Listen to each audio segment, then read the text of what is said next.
I know that at other times and other places you may want to use these tapes. And so, although I announced that I was through making a direct address to these new people here in Atlanta where we're taping this, you people in the other cities might want to use some of this and consider, since we're this close in 1988 to Fat Tuesday, we're within a few hours, consider that I have started on another level. But some of this you may still find it to be apropos for some of the newer people in the other cities at some other time. Assuming that cleared that up. I want to point to a specific aspect of ordinary life. Are all of you familiar with this phenomenon? That someone can have a particular interest, a kind of passion in some field in life. Let us say that you were a book lover. Let us say, this is very common, that you dreamed of opening a bookstore. You wish that you could save the money, somebody would bankroll you, or that you get a small business loan. That in some way, if you just had a little bookstore, they would just pay the rent and just give you enough money to live on, that would be the way to live. That you would be happy enough to deal with the kind of decent people, the kind of intellectual, soft-spoken, humane people who like books. That's just your dream. Now let us say, going against all odds out in the business world, that you opened such a store and it survived. Here is what some of you may have already experienced in life, but many of you have probably never even thought of. Do you know that if you continued in the book business, that it did make enough to stay open? Do you know that your love of books would go away?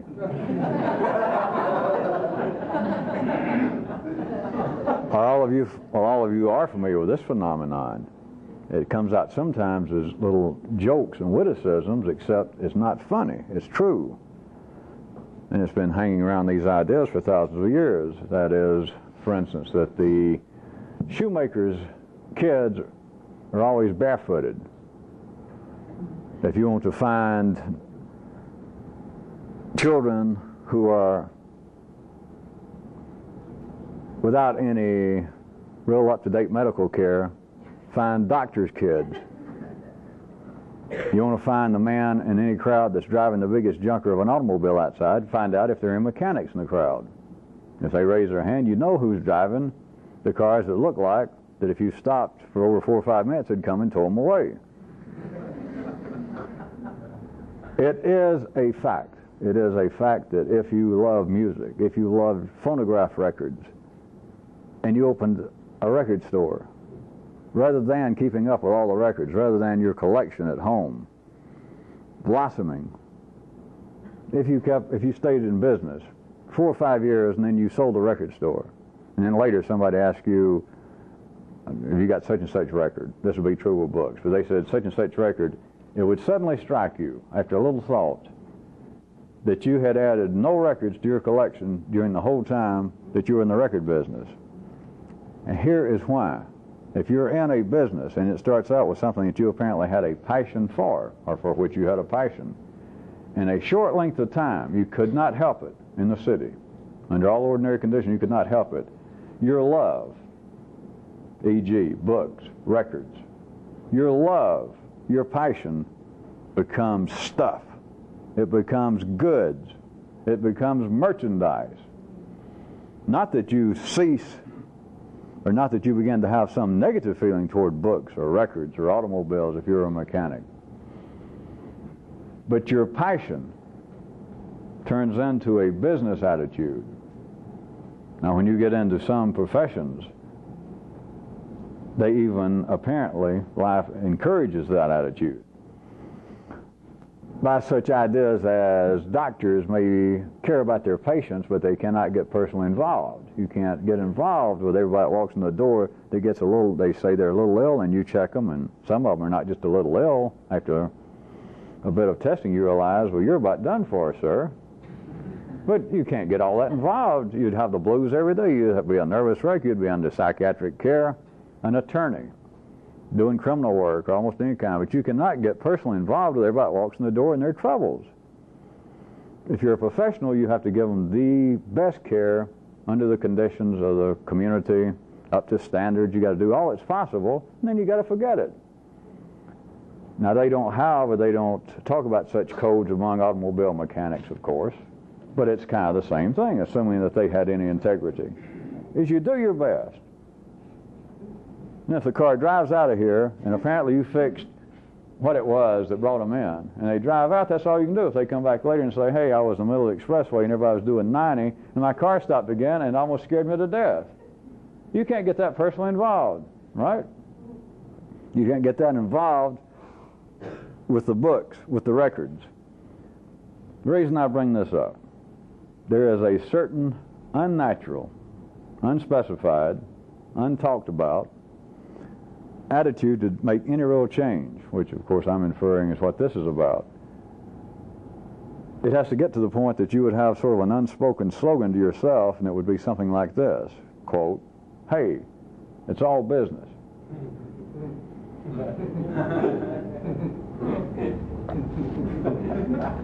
Your attitude needs to be in a way that is not normally considered, as I said, that even though you start out with something that you dearly love, that is, yourself.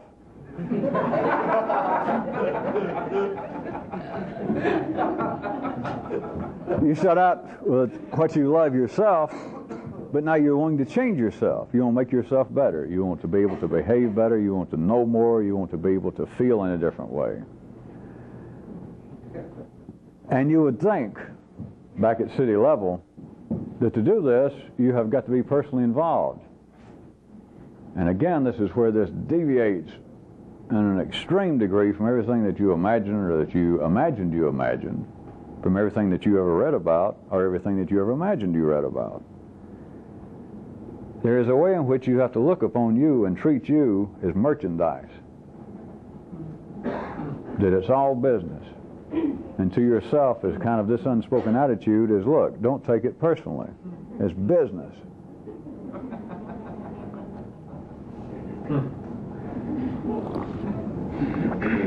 There is a way in which you have got to see that you use the fire in the belly to fuel the ice blood in the head. There is a way in which I could describe the three circuits, the areas of the three circuits in the human organism as being distinguishable, being different enough for me to even draw out descriptions, three different names on this basis, that there is a different temperature in the three circuits from what would seem to be the driving force, the center of gravity for the body, for behavior, for movement, and that which seems to be human emotion and that which seems to be the human intellectual activity. That one of the prime differences, one of the distinctions I could draw that's never taken into account is that the blood is running at different temperatures in those different areas. Now, people believe to make any change, to do anything especially that would seem to be out of the ordinary and spooky, weird, unusual, requires some kind of great passion. You've got to be very personally upset. Or some people believe you've got to be personally almost slain by the idea of wanting to love your neighbor and to do good stuff. There is no doubt there has got to be a fire in the belly. If you would like it not quite so poetically, you've got no choice. What we're dealing with is a continuing chemical factory going on. That there is indeed the aspect of human emotion that has got to be brought under some control to ever do this. Such as me pointing out to you that you cannot be hostile. You cannot be a continual critic of life. You cannot whine. You cannot be full of suffering, even if it's apparently for other people. You're worried about the nature of life. That is the very kind of emotions. That is the very kind of fire that leads nowhere. In the city, it's irrelevant whether you have it or not. If you're trying to live out in the bushes, if you're trying to do something different, what it is self-consuming. What you have got to do is be able to use that fire in the lower circuits. The highest it is going to get is up into what seems to be the blue circuit area, and what seems to be emotions, and it becomes the fuel to run the ice water in the head. Because the idea that there is such a thing as an intellectual passion is a misnomer. That is not where passion comes from. And as always in the city, things are misnamed, things are incomplete, and there is much talk, always has been, about the passions of the mind. Or that somebody passionately wants to discover something. They describe what should be and what would be a cold, clinical, yellow circuit activity, and then they describe it as being passionate, and it's not. Now, they can confuse the two from our view, and they do continually. But I'm telling you a little more specifically that there is a temperature of the blood in certain areas that is hotter than it is in other areas. You have got to be able to balance the circuits in a way that is not required in life. You have got to have a more clear-cut attitude about what you are dealing with. You have got to see that the materials that you start out with is simply merchandise. If you don't like merchandise, I really used to like people in the carpet business, among others, and people in the rag business. They were in the clothing business, they refer to it, their merchandise as the goods. And that's all that your old self, that's all that city consciousness is the goods. It's remnants. It's carpet. It's stuff you put on the floor. Or if you want to look at in a higher class, it's books. It's phonograph records. You know, who knows whether it's Camper Beethoven or Beethoven himself. Who knows what extreme it's going to cover. But it's still goods, and it's still business. And you've got to be able to begin to look at yourself with what you start out with and deal with yourself on the basis that what I seem to be, all of my dreams, all of my complaints, all that stuff is merchandise. And what I'm about to start doing to me, I cannot take personally, because it's simply business, my good man. It's business, that's all.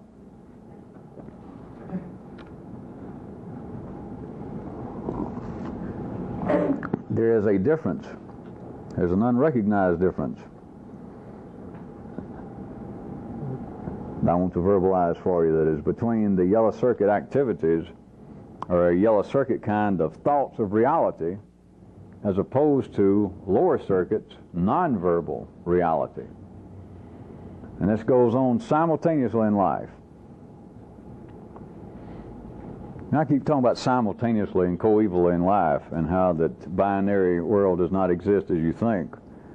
I don't know if you've been exposed to this through the public meetings, but here is a simple, direct, and very valid metaphor for that. And it's past, as I've mentioned before, it's past simply a metaphor, but there's no other word in city language, but it's a little bit better than a metaphor. That is, physically, in the three-dimensional world, take the planet Earth. And all of you, I assume, know how the planet supposedly turns around, revolves on its axis, and goes around in other manners in its place in the solar system.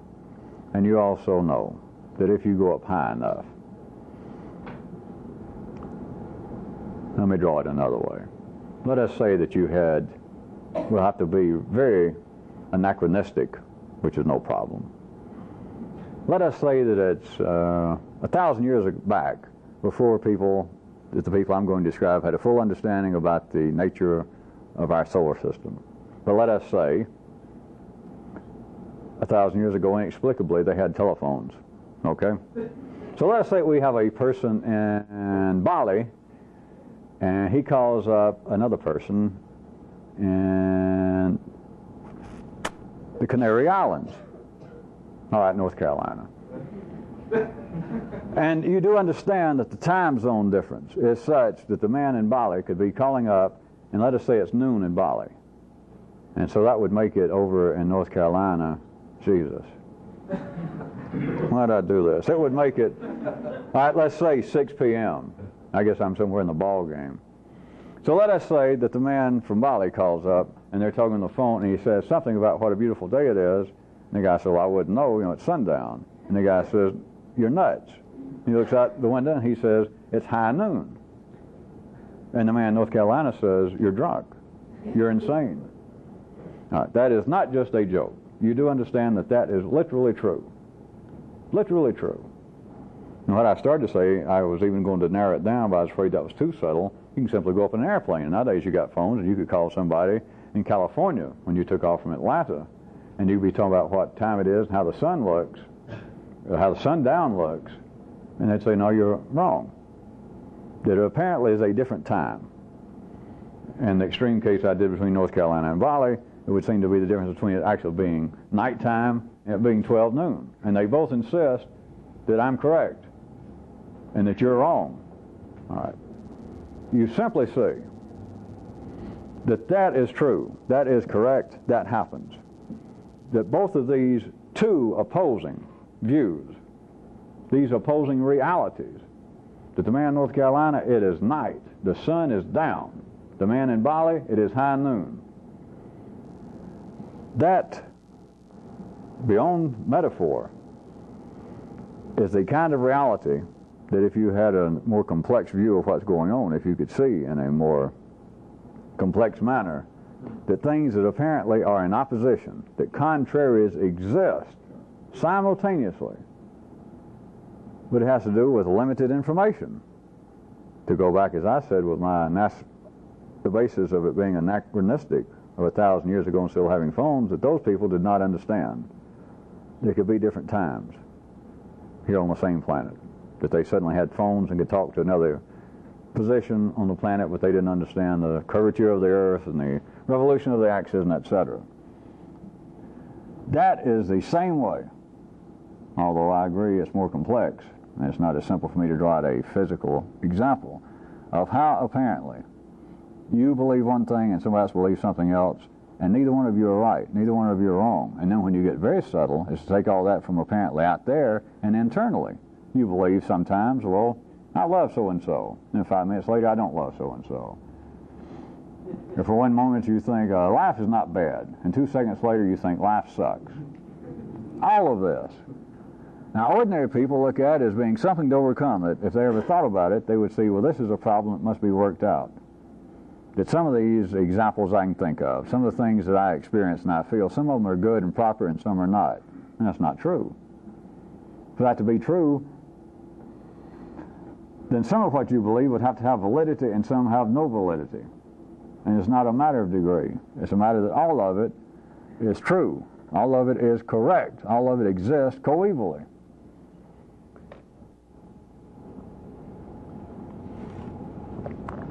So, back to where I started before I took this off track, is there's 2 aspects that you can see that humanity deals with 2 kinds of reality continually, and it's never seen.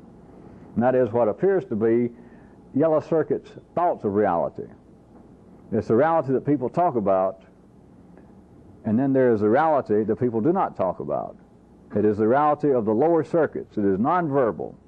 It is the reality of stumping your toe. You stump your toe in the dark, that is nonverbal reality. Then, if the yellow circuits, and you holler out, God damn, and then you begin to think about your wife or your husband or somebody who left this thing in the floor in the middle of the night, and they should have known, you've told them about this before, that if you got up in the middle of the night to go to the bathroom, then you start, it's this reality about, I could choke somebody, or God damn that person, how dumb they are. Or, if your wife another way could be to yourself, how dumb you are. All right, there is a basis of a conflict that is never recognized in life. And that is of a particular person, a single person, dealing almost exclusively at any given time with one of these realities, as though it were the only one. The thoughts of life as opposed to the nonverbal living of life. Now in the city, under all ordinary conditions, there is a necessity for both of these. And inside this spectrum, I can draw out that there are apparently people that live way off at one extreme, that almost all their reality, almost all their life is thoughts of reality as opposed to a nonverbal reality. And nowadays, a fair example would be somebody who is tied to the keyboard and the computer screen almost all day, dealing with numbers, dealing with that which is almost exclusively the domain of the yellow circuit. Then at the other end of that kind of spectrum would be people out digging ditches. It's almost a nonverbal reality. You can get a job digging ditches and you can be illiterate. All you got to do is somebody hand you a shovel and you look at it and they look at you like, do you know what it is? And you go, yeah, and they point. And there's only about 2 things you can do with a shovel. When they point, you can either start digging or you can lay it down and quit. Those are 2 fair extremes. But people live at any particular time almost exclusively in one or the other, and as I was trying to indicate to you, some people all across the board almost live in one or the other.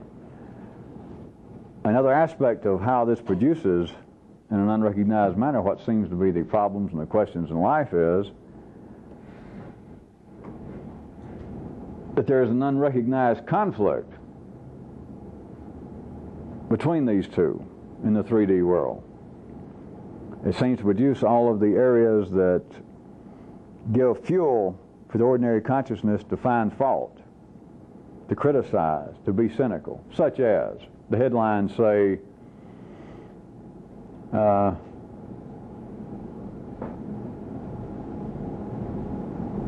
pacifist in parade attack police. And it's just more fuel for good old city consciousness to go, Jesus, give me a break, there's humanity again.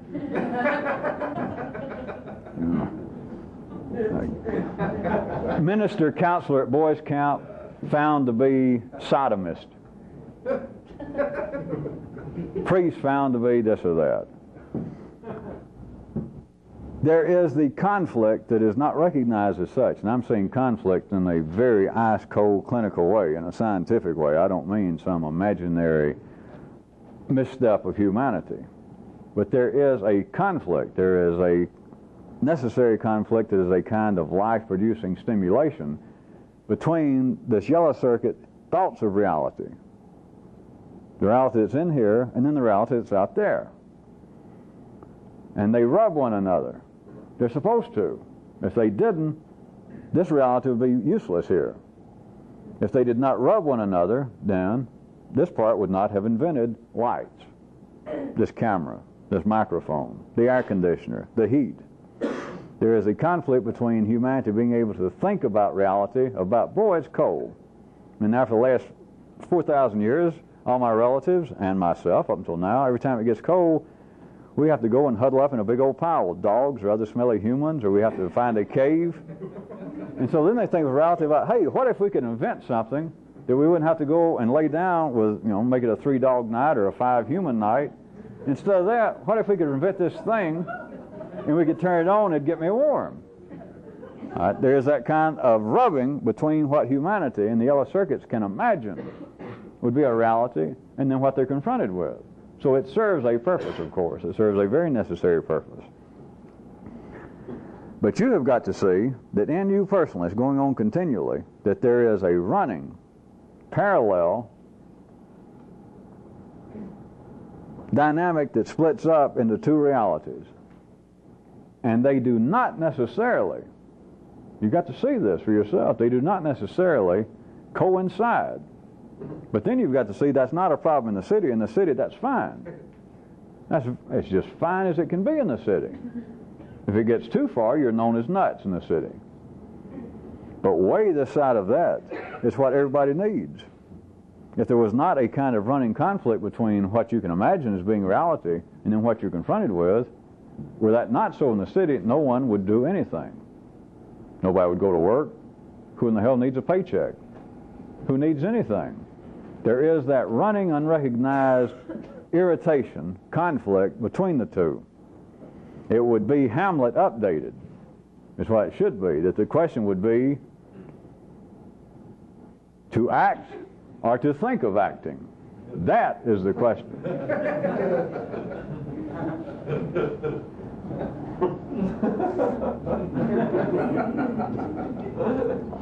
It is the only two things that a human can do.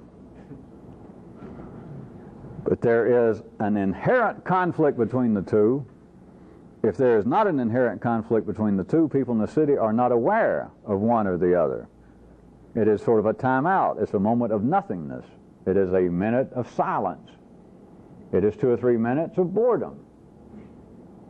There is a running, continual conflict between the yellow circuits, thoughts of reality, and the lower circuits, nonverbal one. Were it not for this kind of conflict, I can carry a little further for you, you would not be conscious in the ordinary sense. Because everything, just before you lapsed into non-consciousness forever, you would realize, hey, if I said, how's it feel? The conflict between thoughts of reality and the nonverbal one are about to go away. What's your final word just as you disappear into that black hole? And your words would be something like, hey, everything's all right.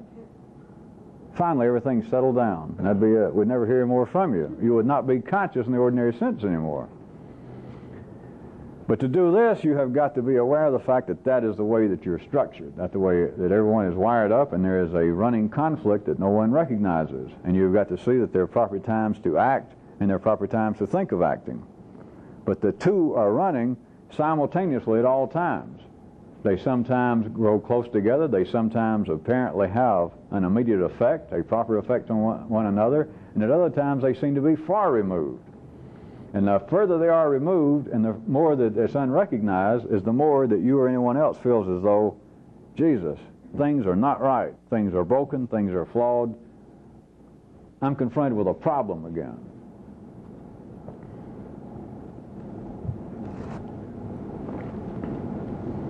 In the city, there is a mechanical basis that makes people either act or think of acting. And you need to also see that much of what you call guilt, and I say you, being archetypical of an ordinary person, is that you thought of acting when you should have acted, or conversely. What people psychologically refer to in the city, or what people in the city psychologically refer to as bad self-image, self-destructive tendencies, I can point out to you as that same kind of basis. That they thought about acting when they should have acted, or they acted when there was no need to act. Well, I see that had a staggering effect on a lot of you. Let me present it to you this way, right quick. We'll take a second. Think. Just pick out some great example that I'm sure is always hovering, just above your brain, just like a pigeon around a sidewalk artist, or a man in a white suit. Think right quick of one of the real great things in your life that bugs you. How you mistreated your mother before she died, your father. Something you've done that was terrible. Think about it right quick. All right.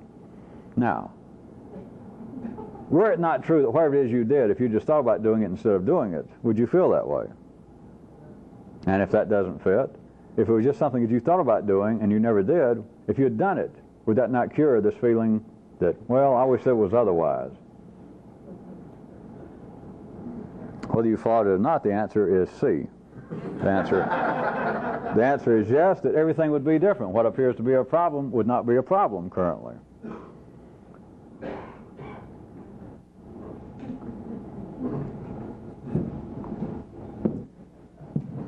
A few of the other things I was going to mention, I want to draw it to make sure, since I referred to it several times, my diagram of the nervous system. And line level consciousness, and me saying that this is literally tied to, as always, the five senses, and this representing the brain, and tied into that, if I may superimpose it right quick, would be, although they're not two or three dimensionally this simple, but the circuitry of man, the red, the blue, and the yellow, what I have referred to also as lateral consciousness. Some of you have already asked again. Lateral consciousness would be this, nothing that astounding in a apparently metaphysical or strange manner. Is in here, you've got at least half of the areas that are activated in everybody. You've got at least half the ones that you're not using, half that area. And put very simply, albeit succinctly, whether you hear it or not, the unused portion is everything that you don't believe, everything that you reject, everything that you deny, everything that you in which you have no interest, everything that you criticize. The lateral expansion would be astounding. The lateral expansion would be the cure of all boredom. It would be, at your level, that would be the solution to all problems. If you simply expand it at line level, that you are basically still what you are, except everything that you now seem to be, everything that you seem to be are, is based upon the binary reflection that it can be compared to all the things that you're not. For instance, if you said, I am a Catholic, Irish American, and I'm a male, and I'm in good health. All right? All of that is opposed to what? How do you know that? How can you describe it? How can anyone else hear it? That is, that if you're an Irish American male, that means that you're obviously not an Italian Jewish female, right? Everything that you're not, if you could activate, which you can, and especially when we're talking about the yellow circuits, that is what's important, because I do not mean, of course, that you have got to suddenly become physically bisexual. We're talking about the yellow circuits, the blue circuits, that which you feel, that which seems to be human emotion, and that which you think is all based upon the contrast of that which you reject, that which you don't believe is true in the yellow circuits, or that which you do not believe is proper in the blue circuits. Lateral expansion would give you a whole definition, or a new definition, of those of you who grew up or had a piece of the 60s, of the old term things about blow your mind.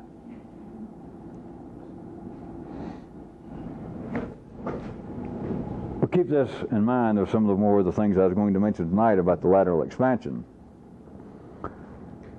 Part of that I could describe where I was going to go. Point out to you that there is, to give you one possible description, one possible verbal scaffold about what this is about, I could refer to as the possibility of pentagonal consciousness, fifth order consciousness. I guess would be easier.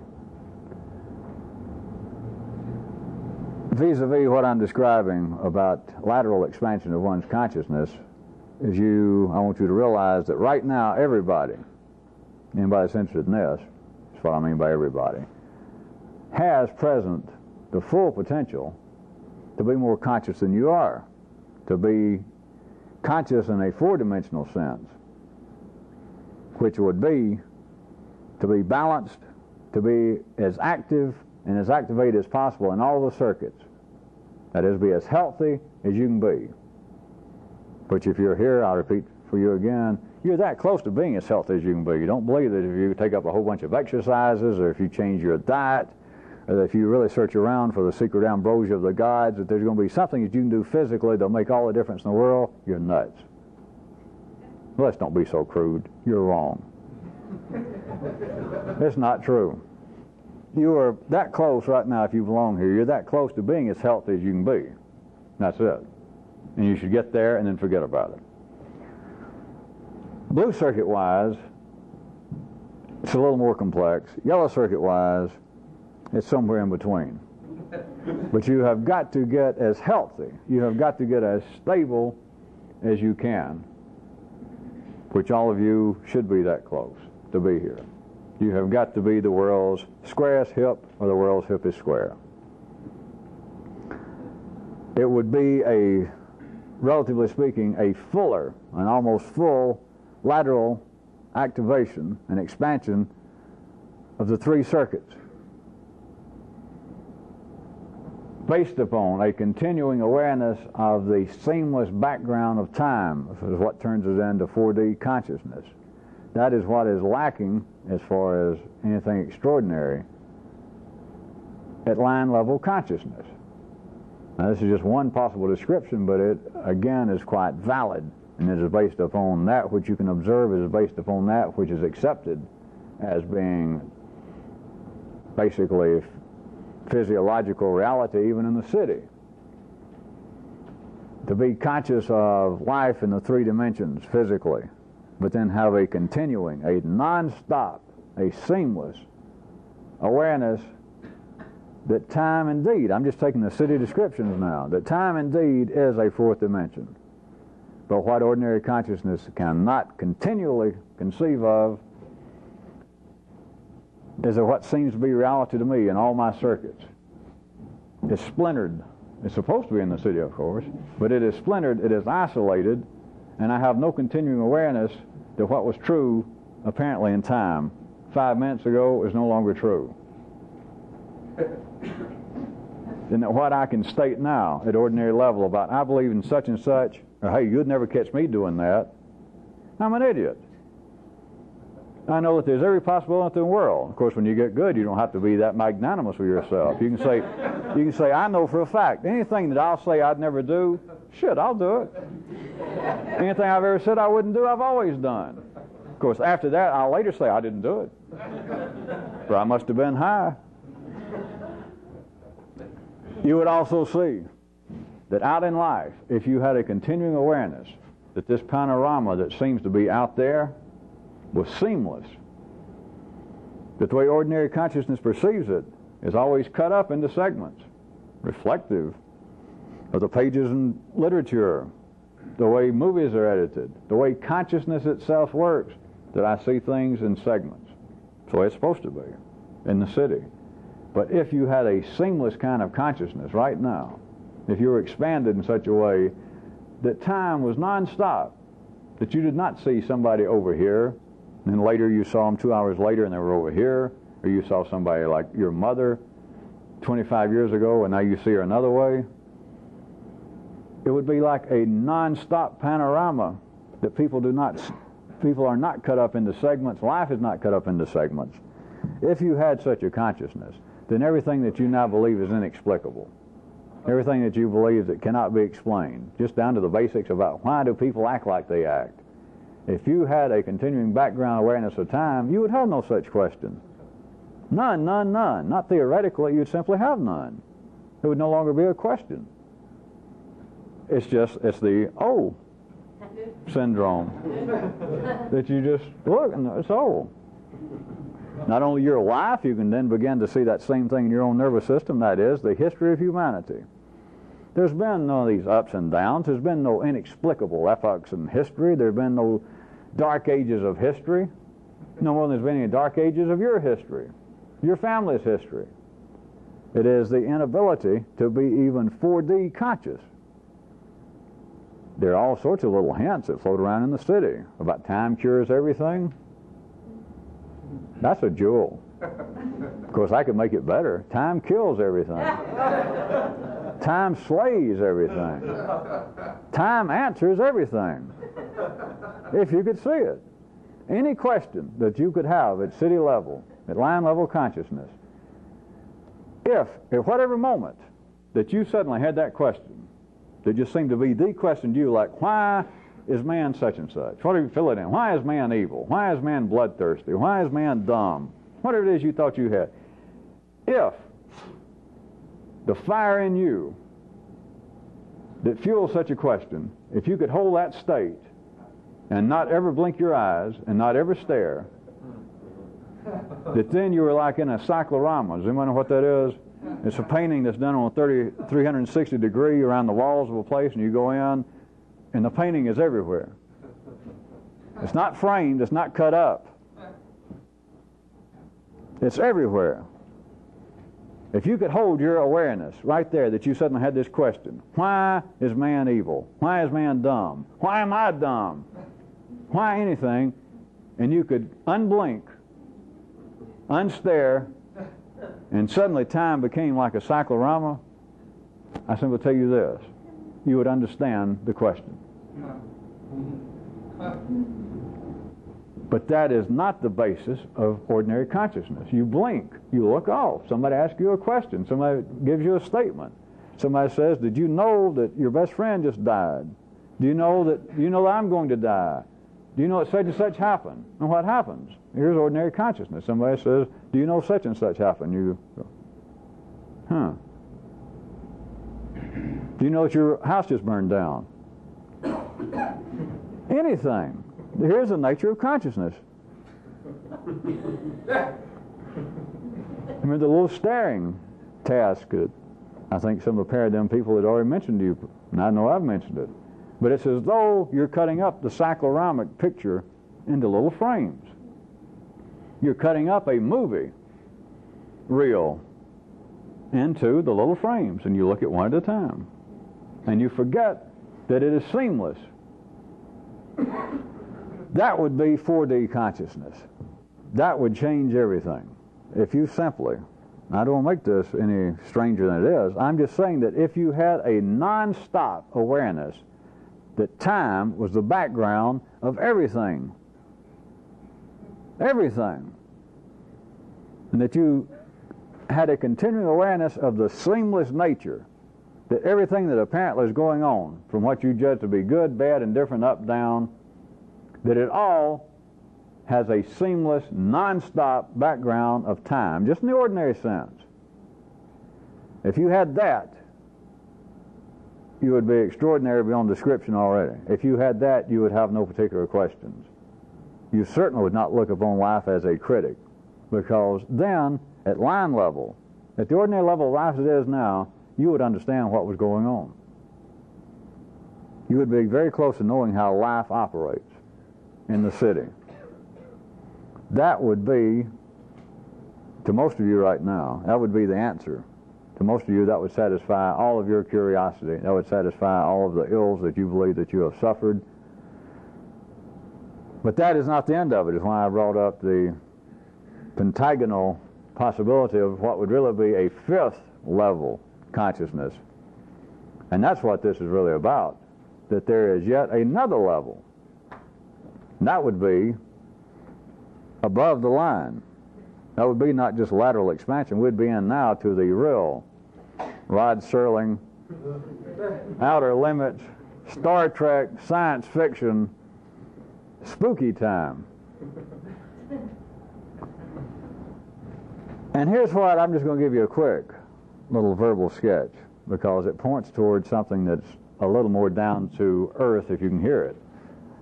This kind of fifth order consciousness I could describe as being the full fourth order awareness plus its container, which is the fifth area. Now, this is another aspect of how life does not take into, ordinary consciousness cannot take into consideration the container. Well, an example that surely all of you people know, familiar with the old yin-yang drawing and symbol. You know what's missed in that? They keep talking about, which is fine for the city, these two principles. The male, the female, the hard, the soft, the cold, and the warm, the up and the down. And I hear people, I read people, it's been going for thousands of years, using that as a basis to explain everything. Well, here's why such and such happens in life, is because the yin was over doing the yang. In the city, that's as good as any. It's just a variation of, God wins one day, and the next day the mountains of Muhammad, to mix my metaphors. It is not yin-yang. That doesn't explain anything. You know what's missing there that nobody can see? All they see is this. They see that figure, this part, and then they see the part that I didn't color. But what is it they're not seeing that nobody takes into consideration? It's that. Even in a two-dimensional drawing, it is that which holds it together. That is the E. That is the wind that is never seen. It's never identified in the city. That is the E force. That is the continual seamless background upon which everything operates. That is the dance floor. But the first two observable, the commonly known forces, dance. It is the pool from which all change is derived. It is the only place where any alternative is possible. So a fifth level consciousness would be like the full operations of awareness of the 3D world, just as it is, no complaint. I don't have anything to improve upon it. Height, depth, width, with a continuing, non-stop, seamless awareness that all that takes place in time. And time does not stop, and time does not blink. Time does not cut up life into either agreeable or disagreeable episodes. There is no episode in life. There's only episode in the human consciousness, the thinking of life. If there were not episodes, how could you think? All right, I'll give you a second, everybody think. Here we go. You go. And all you can do is think of episodes to either try and agree with what I'm saying, or some episode to think, well, he got off on the wrong track again. Think of some episode that you've read about, somebody else's episode that they tried to describe life. How else could you be conscious were it not for episodes? That you blink, you look off, and it's like on TV. We'll be back in 2 minutes and 5 seconds after these commercials. That's TV blinking. It looks off, and they come back, and they pick up the story. What if there were no distinctions? What if you did not have to blink? What if you did not have to get up and go to the bathroom between Act 1 and Act 2? What if they did not have to change the reels at the movie house? What if there were no editing going on? Well, for one thing, I'm playing with, has everybody heard the term ACBI? Apparently correct but impossible. It's one of my terms, ACBI. Life is full of those if you hadn't heard about them yet. And it's not just I'll bring it up to be funny, but it's in the city that everybody assumes that 2 and 2 obviously equals 3 or 5, whichever the hell you want it to. Yeah. Such as the statements that, well, we all give much less love and concern to our friends than they ever give to us. And almost everybody, yeah, that's true. And all you got to do is think a second. And that can't be true. Even in the city that can't be true unless 2 and 2 indeed is 3. And evidently it is. At any rate, what I was fooling with an ACBI then. But if you could, in the city, if ordinary people could have that kind of 4D consciousness that's available now, we're not talking about anything that far off, it's available. You have the physical wherewithal to do it. If you never got any more from me, assuming that you're correctly drawn to this, you've got the ability to do that physically without getting much more out of me. It's not the way it operates, but I'm telling you that is the way it is. But if I could suddenly put 4D consciousness, if I could cause that to be a fait accompli to an ordinary person, their feeling would suddenly be, I guess they had to describe it, that, Jesus, everything is running together. I guess it would be like reality, apparently, out there is beginning to melt. And they just, everything just keeps running into one another and doesn't seem to be any beginning, no end to anything. But I guess then some of the definitions I think that somebody's tried to come up with, that time is simply an invention that keeps things from bumping into each other.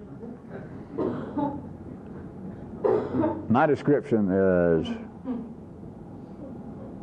more on the target, that ordinary consciousness is arranged in such a way that it keeps everything from bumping into each other, that it turns everything into agreeable, that is, manageable episodes. This is such a basic part of this, and it is so, in a sense, simplistic that you can hear it and you can get a glimpse of it and say, well, I got that, and then what's next? But do you understand that you could not be mad at anyone if you had a continuing sense of time, consciousness? That you were as conscious of time as you are of height, depth, and width. If you were, you could not be mad at anybody. You can't be mad at your sexual partner for leaving the tube off the toothpaste, for burning supper, for not having supper, for dinging the car, for not being in the mood when you're in the mood, for anything. You cannot be mad at somebody if you had a continuing awareness of time as being ceaseless. You can only be mad at somebody when you're still conscious and things is an episode. Something had to happen. Well, I'll tell you what happened. I'll tell you what happened. You asked. I came home. And I'm the one working. She or he, whichever you want to fill in, has not worked in 6 months. And so I said, well, that's fine, but at least I'm working 2 jobs. When I come in, could you, nothing else, a peanut butter sandwich, have something made. But, let me tell you the episode. I come in fact, I called her or him before I got home, and I said, I'll be home in 10 minutes, but I just got to clean up and I got to go to my second job. So here's the episode. I opened the door, and as soon as I went in the door, I saw her or him go, and I realized right there, they couldn't even make me a damn sandwich. All right, it's an episode. If you had a continuing, seamless awareness that that was not an episode, that was a frame out of a non-stop movie. You're in the midst of a cycloramic painting, and you just happen to turn one place, and you look, and over here is somebody not making somebody else's sandwich, and you go,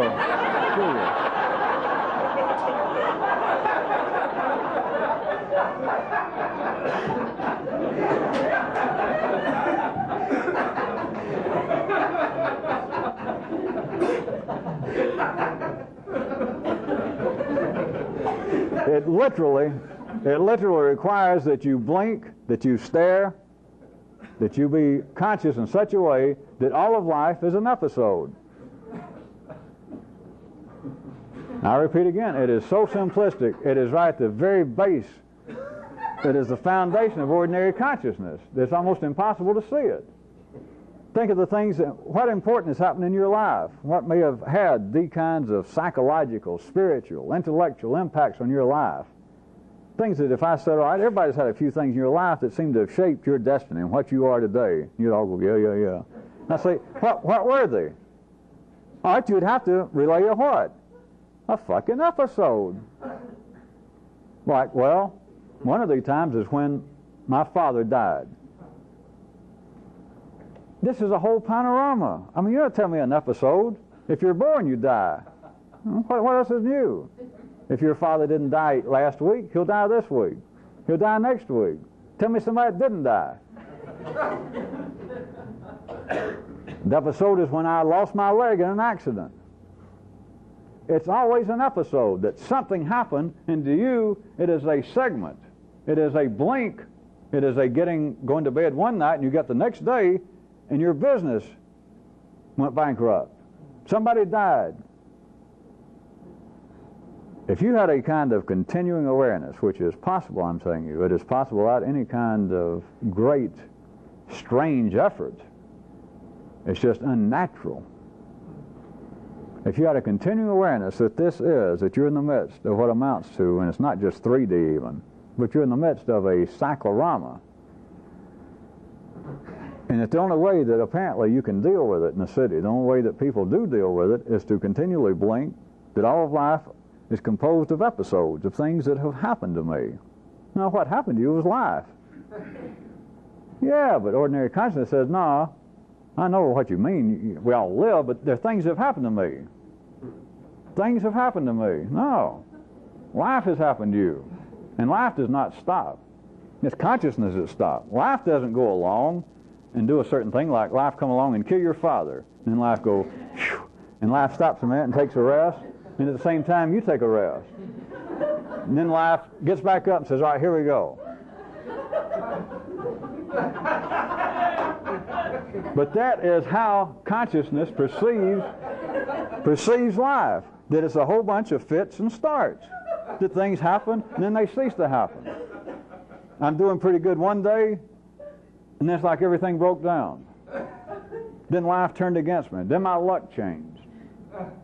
If you had a continuing awareness that time and life does not take a break, it does not take a nap, it does not go to bed, life does not stop, life does not blink.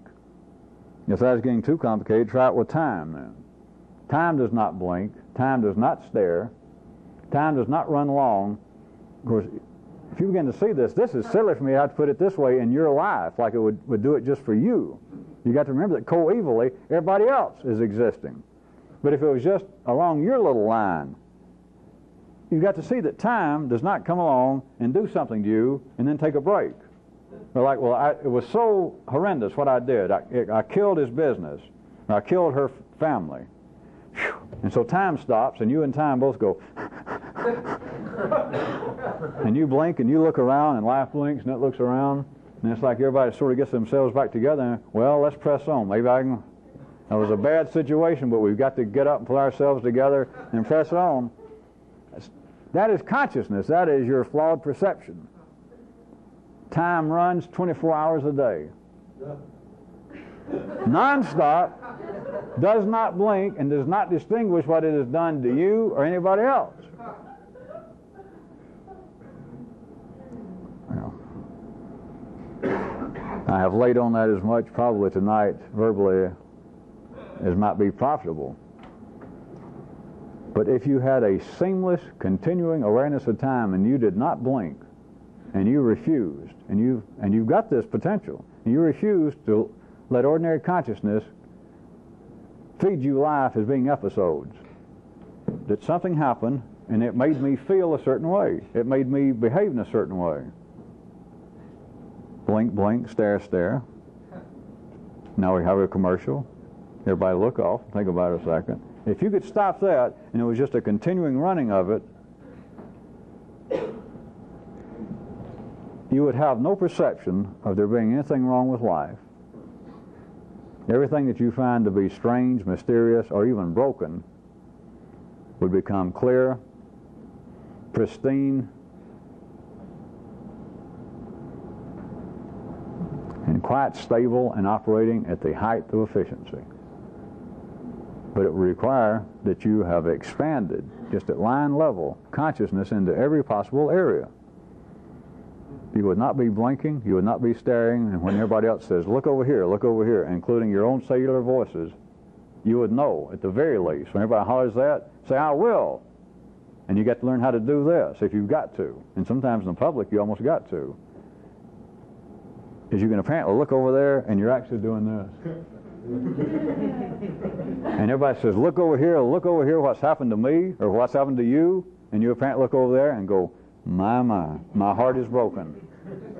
And you're actually looking over here, and you're whistling, and you're doing a James Brown step. I also mentioned a night or so ago when we met that if you don't like something, you can't believe it.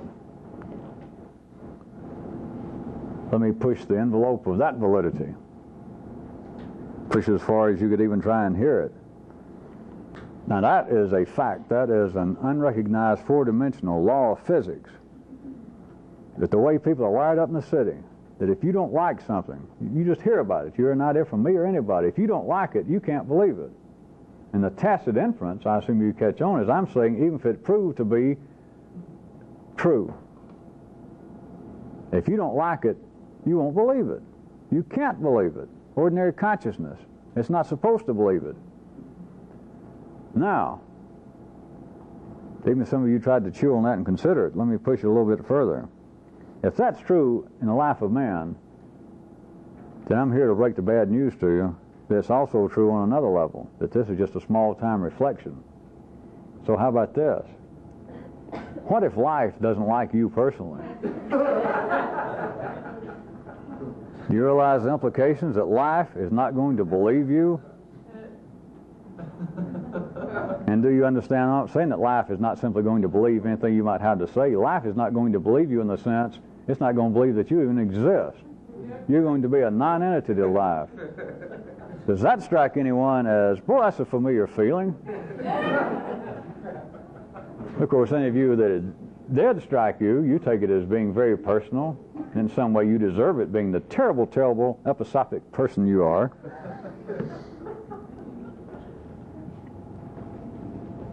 But what if you're in such a position? Remember what I mentioned to you about long-term and short-term memory. What if you were wired up to be in such a position that life, even after you're dead, is going to have a short-term memory of you? What if life doesn't like you when it hears about you? When it takes notice of you, if it ever did, and it doesn't like you? If what I've pointed out to you is true about people not being able to believe something if they hear it and don't like it, what if life hears? What if life becomes aware of your presence? Now let's really get dirty, in case you thought that might be potentially interesting in some science fiction way. How about your own apparent attitude toward you? If you don't like you, you don't believe what you are. You reject it. And you can't do that here, because you reject it and you think, well, this is something that is unworthy of my attention, or this is something that is so faulty, this is something that is so flawed, and of course it's not my fault, but it's something that's so bad I can't deal with it.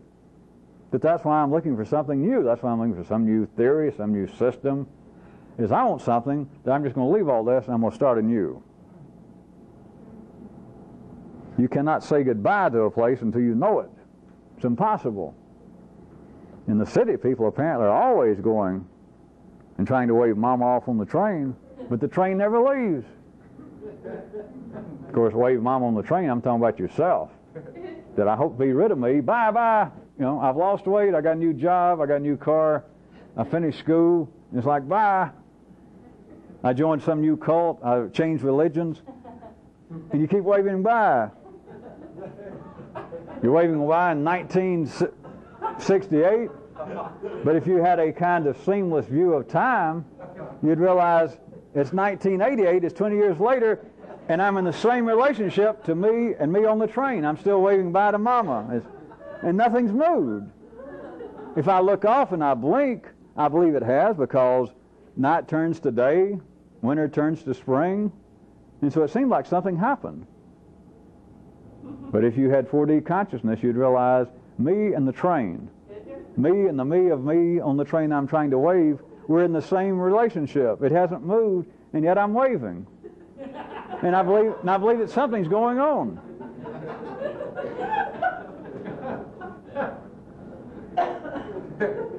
It's not a matter of rejecting what you are. You've got to have a kind of unnatural knowledge of what you are. You've got to be able to see how everything is wired up, and you've got to be able to see it not from a jaundiced view. That is, that the way I'm wired up, the way life is wired up, the way that my mama and my daddy and everybody else is wired up is either good or bad. No, the way they're wired up is the way they're wired up. The way that life operates is the way that life operates.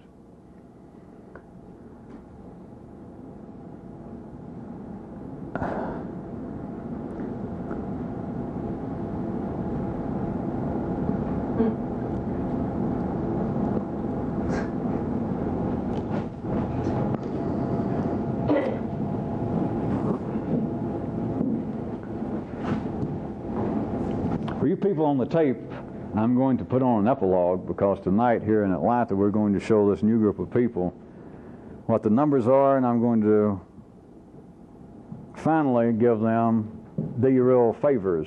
Remember, that's what I've renamed what the rest of the world calls rules and regulations and prohibitions and all that childish stuff. So I'm going to stop the tape here, and this will be on the epilogue for you people in other cities and other times and other places. And you can look it over, and I'll leave it to you as to how you make use of this, if you do. Until then, rolling. Okay. Derek, it turns out that we had 9 people that were not here. Well, John, see to it as soon as possible. I'm talking about almost immediately, that they see this tape and then you show them personally the numbers. All right, for you folks, known in the trade, you're now known as NPs. You're new people. That is right, isn't it, NP? At least you're not an MP, or you'd be a member of Parliament. All right, in just a minute, we're going to clear out the room. Everybody with the new people will get out and go downstairs. And I've got 4 or 5 people who are going to show you the numbers. But now let me tell you a few things. Do not expect any sort of magic from this. And as I had already mentioned to you, some of what's involved with this, you may think that you've seen. Some of you may have tried something before. Do not try and compare it. Just do it the way in which it is described exactly. I produced all this down to the specifics of what you're doing with the yellow circuits and the way in which this is done. They're going to show you in some detail, and they'll take all the time it needs, but do not look for magic. There is no physical magic with this or any of the favors I give, such as affecting your diet or giving up drinking. It is not magic. Don't expect magic. It's only in the city people expect magic. It's only in the city, of course, that people get, what do they call it? Disappointed? Pointed!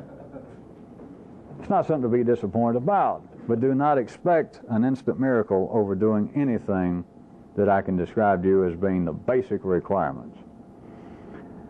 When they show you the numbers, if some of you are having quite ordinary physical problems to where you cannot do the numbers at all, that's all right if you can't do it. If there are certain ones of them that seem to give you problems, then do not do it. Do not ever do anything that does you harm. I'm not ever going to give you anything that intrinsically, from the numbers on to personal excursions or things I might tell you to do, I'm never going to give you anything that would personally do you any harm. But if I told you to do something, such as if I said, all right, I want you to start running a mile, 5 miles every day, and you have some intrinsic, some continuing back problem, if it would hurt you, simply tell me. Do not go off and never do anything that would physically hurt you. Never, never, never, never, never. Never, never. And not just anything I'd tell you, don't do it anyway. You're supposed to be that sane. So they're going to show them to you. And those of you who can, if it's humanly possible, that's just the best term I can give you, and you've got to aspire to be intelligent enough and have enough would-be integrity that whatever is humanly possible for you, you understand. And anything that's not humanly possible for you, you understand. Such as me saying, be here every night we meet if it's humanly possible. You know, humanly possible, you've got to know what that means. Well, I don't feel real good, my new suits and the cleaners. I couldn't be there tonight. I'll make sort of light of such things right now, but I don't take those lightly. And you shouldn't. It's not just to please me. It's not because I'm threatening you. You've got to have some notion, or you won't get anywhere with this, about what is humanly possible. And if you'll accept any less from you, you're cannon fodder. Your whole life's going to be a series of episodes. This is a waste of time. It may be an interesting interlude, but you're doomed. You're short-lived here. If you cannot make yourself do something continually, even if it's useless, because everything I'm going to give you to do, I might as well tell you, is useless. That's the only reason to do it. It's the only reason. Of course, you might suspect I have a complete different understanding and definition of the word useless, because the real basis of it is that it calls upon the heretofore irrelevant, which is what is lacking in your life. The only thing you take personally is what seems to be C and D. The irrelevant you've never given any notice to. So you got to do what is humanly possible. I guess I can get to the worst parts about the favors I've talked about. All right, you've got to stop all drinking, all alcohol, and you've got to stop all recreational drugs. I want all of you, unless there is some reason, unless you just cannot do it, I want you to stop eating meat of all kinds, all kinds. And I understand this, that there are people that just find that when they start just to be harder than giving up drinking. People that are having several drinks every afternoon and having steak every night, that they can give up the alcohol faster than, apparently, they believe, than they can the meat. If any of you believe that you're going into some kind of blood-drenched shock by giving up meat, if you just overcome 2 days from now, a week from now, that you just feel like you're going to die, that you feel humanly that you cannot go another day without a hamburger or a steak, go ahead.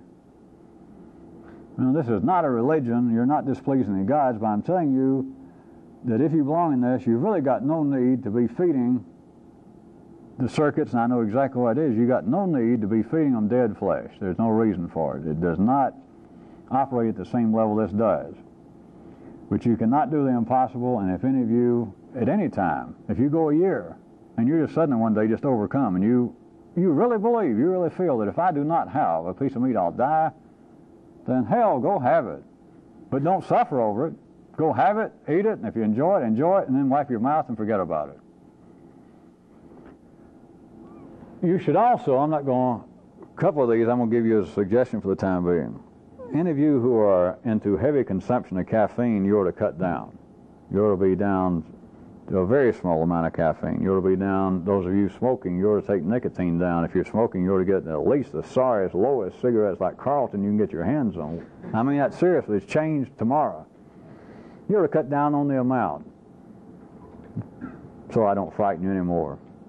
But you should. And as far as caffeine, any of you, if you're heavy coffee drinkers, I'm going to shortly give some of you a little passing excursion that you may have forgotten what effect it has. But you're dealing with the nervous system with caffeine. You're dealing with, in fact, nicotine a little worse because you're dealing with starving the blood, which is of more importance than its actual, relatively speaking, it's of more importance to doing this than its direct effect on the nervous system. Because there is a certain substance I know that you people heard mentioned once that has to do very physically with what this kind of activity is, that I have labeled MV12. And nicotine, among other things, but nicotine directly is taking out some of the potential of that to reach the higher circuits through directly of it helping starve the blood of oxygen. But be that as it may, for the time being, I'm not going to make everybody stop coffee and smoking. But you should cut down. If you're going to drink coffee, you ought to get it down like a cup a morning. You ought to water it down.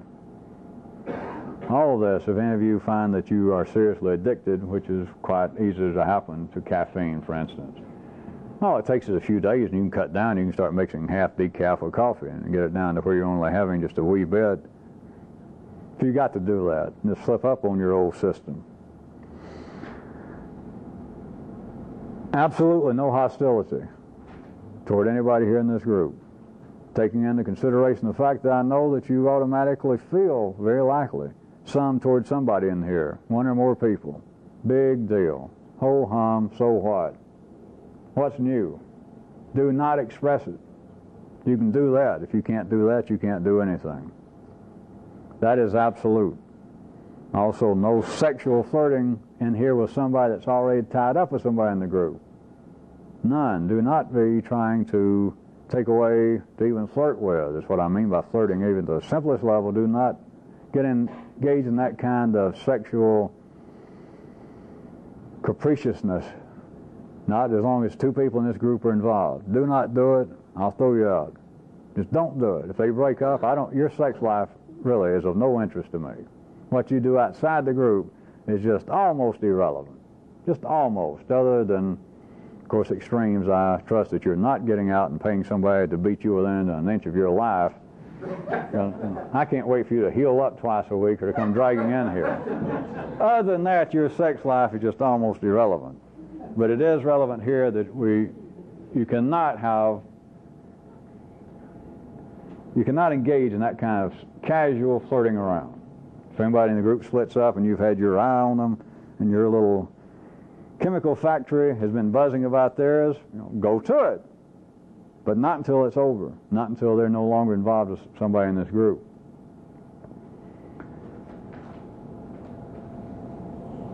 Up until quite recently, a few things I'm going to mention to you that I'm not necessarily going to put into effect, but you need to know them. I want you to know them. Up until very recently, on the nights that we met here, there was a standing favor, whenever it was humanly possible, is we did not eat solid food on the day of the meeting. And then what we were doing up until very recently is we had sort of a small banquet here. We were meeting once a week at that time. And everybody brought a little food, and we spread it out, and we all ate after the meeting. But we did not eat solid food, but I stopped that. But I want you to know that that did go on. As you'll find out tonight, I stopped even the meals. It just ran downhill. It became very mechanical. But I am tempted. I'm going to consider starting it back with you new people here, but right now we're not. There's some junk downstairs. Donuts, crackers, and of course Cokes and stuff. It's that nothing should be allowed, and I of course do not do it, that's part of my job, nothing even here can be allowed to turn into its own satire. That the meal itself had become sort of a bad joke. Half the people here in the group were not eating, half the people were not bringing food, half the people quit cooking. It started out that everybody had to cook. Whatever you brought, you had to fix. But then it got to where it be that down the table, it was like 114 bags of potato chips and one big bowl of salad. So I stopped it, and nobody seemed to have been that upset by it. But I wanted you to know about that. A few other, and there is something else. John, if you get time tonight, you can show them this. Is there was a certain kind of physical greeting, because I do not want you people saying hello and goodbye here to each other in the group. Just don't do it.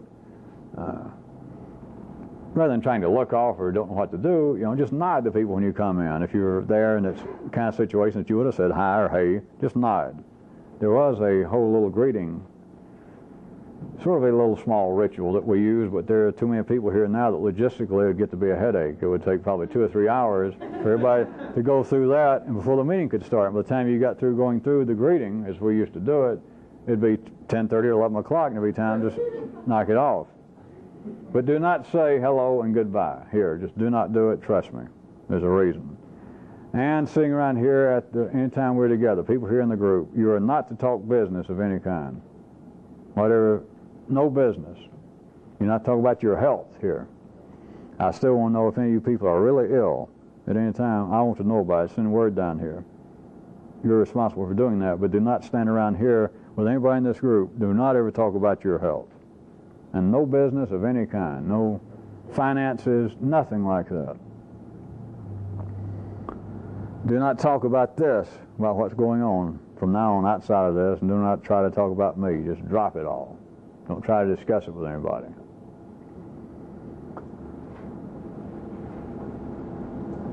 I want you to abandon all wrestling holes with your family. Give up all imagined headlocks. Forget that any of your parents ever had you in a hammerlock.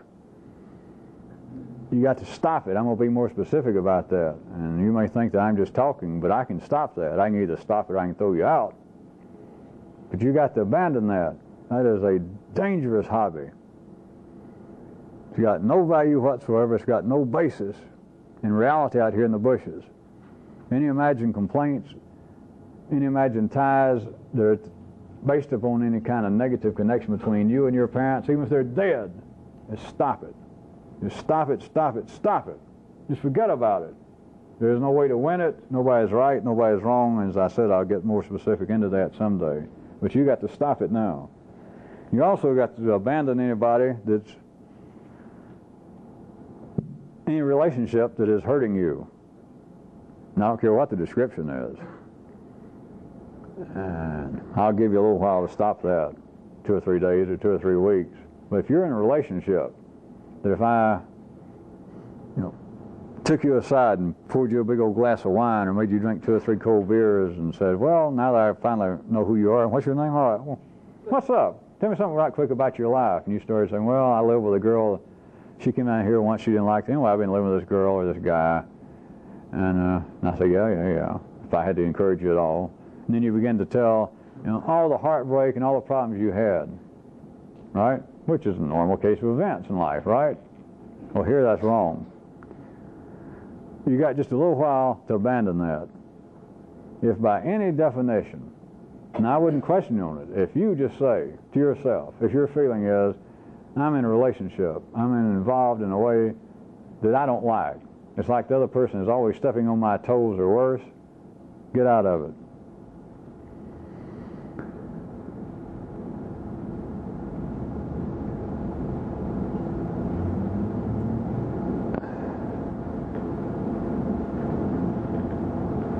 This is not really a favor or any sort of rule, but I'm going to tell you again, you really, in a strange, unspecified way from the city view, you got to really want to be Superwoman and Superman to do this.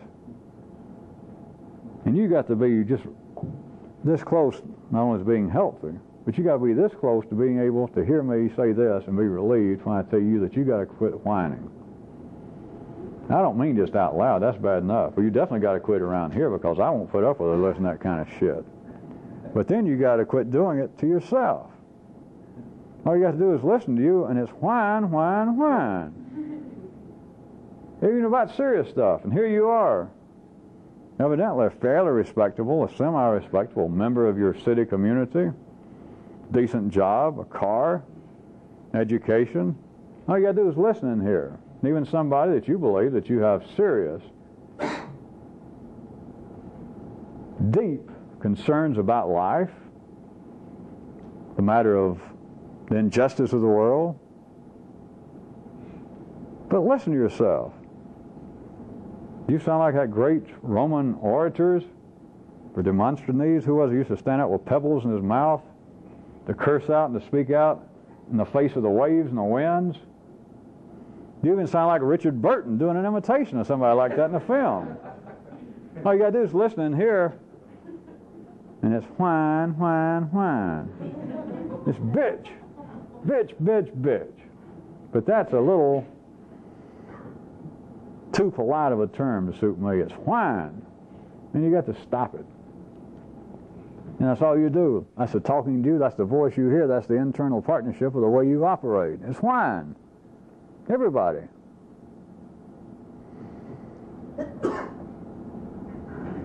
You got to want to in a real way. This doesn't tell you much. You got to look in the mirror in the morning, and you got to want to be super person. You got to want to know what's going on worse than anything in the world. Or else you end up wasting my time and draining me of energy. You got to want to know what's going on. And you got to want to be able to feel different. You got to be able to want to act in ways that you can't now act. And you got to want it worse than almost anything in the world. If you don't, this is just sort of a passing fancy. It's just a minor timeout. And you become ultimately a drain.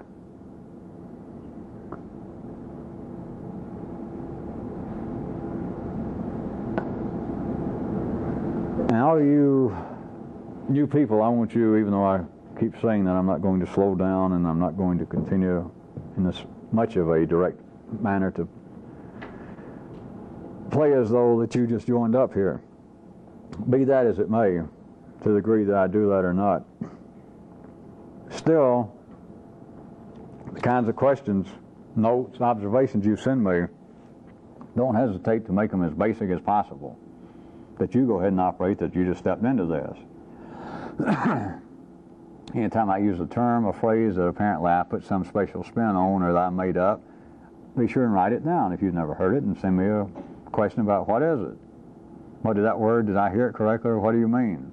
In other words, you people go ahead and operate on the basis of just asking as basic a question. Don't ever feel as though it was childish or simple, that you're behind the times, you don't ask it. Don't do that. Go ahead and do it. And I'll deal with it. I'll either write you back an answer, I'll tell you personally, or I'll use it here. Between the times we're meeting, you're going to have to start taking action on your own. And you do that. You do that by trying to faithfully and seriously pursue the favors. Oh, I left out one, didn't I? If it's humanly possible, I want the numbers done in the morning, as soon as you arise. And also, if it's humanly possible, everybody from now on, 6 days a week, is to get an hour's worth of exercise. Now, I assume in a crowd this size of you new people, we got people that may be carpenters or bricklayers, or that you're doing something that you consider to be physical work to start with. That's not much of an excuse. It's not much. If you really feel like it is, if you're digging ditches non-stop 8 hours a day, you can write me a note, I guess, and I'll think about it. I don't smell anybody that seriously involved with backbreaking labor in here, but if I'm incorrect, send me a note. The rest of you, I want you to do something. The easiest, the cheapest, the most obvious for everybody is jogging. You don't have to run, you're not in a contest, and if any of you can't jog, if you can walk for an hour, which something, when I say exercise, you're going to find, I'm telling you, I suggest it be something that you do solitarily, such as running. Not join up with a damn running club and go run out with 50 people. But jogging is good, swimming if you got to, bicycling. But a good jog or a walk, somewhere between the two, is the best and cheapest, most available. But do not hurt yourself. If you got a bad knee, don't go out and start running after all these years so that you'll hurt your knee and then blame me. Do not do that. I do not take blame.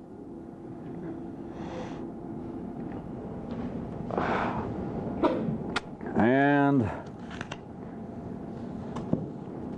worth, after all these years, a couple lists of some of the things. I was going to run through some of them. Things that we have done in the past, some things that I have modified.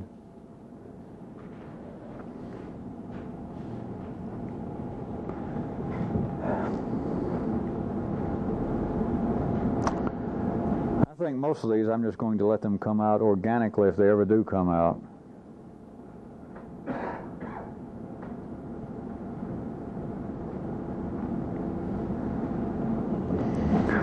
Another suggestion I give to you is that everybody give up eating after sundown. I give you that seriously as a suggestion. And for you people out of town, they're still asking. St. Quantum's Day, it turns out, first time around this year will be March the 26th. And that, since St. Quantum's Day always falls on a Saturday, and since, as you know, in Atlanta, the group is putting on these Evotech plays with the public, and so that interferes, at least with those in the plays, of being able to fully participate and enjoy St. Quantum's Day from sunrise to sundown, of being drunk and stoned and ripped and hostile and mad and pissed and dumb. Since it gives an unfair advantage to those not in the current play, then we are considering it this way. As long as Evotech is still going on, we'll consider that St. Quantum's is going to run from 10:30 Saturday the 26th until 10:30 Sunday the 27th. Unless any of you people are not within the range of Evotech. If you're out of town already, then you go ahead and celebrate from sunrise to midnight the 26th and get it over with. But at least here, and any of you who are out of town, if you want to go ahead on your own and consider that you are celebrating somewhat within the same time frame. Here we will consider that St. Quantum's Day will actually start when we can get everybody run out of here of that night's Evotech, approximately 10:30. And after that, let the games begin. And I guess we'll set up our big table and really do it upright for you new people. And I have the first real excursion for you new people. Now listen to me. This is the first one. There's really a lot I could have drawn up closer to this, but I'm going ahead and give you one so that you get a feel for what's going on. All of you have got some person in life that seems to have an almost unnatural hold of some kind over you. That is, there's somebody in life that you evidently cannot deal with. Either somebody at work, and I don't pick out somebody in your blood family. I don't do this on kin. But there's somebody at your job. There's somebody that is an acquaintance of yours. We can't call him a friend after you hear my greater description. Or, if nobody strikes you out of that category, there's somebody somewhere, such as in a store that you frequent periodically. But there's somebody somewhere that apparently, this way it appears, that they operate in such a way that they almost drive you nuts, and you apparently cannot do anything about it. A prime possibility. That there is somebody at your place of business, somebody perhaps is a position a little bit higher than you. Pick out that kind of example.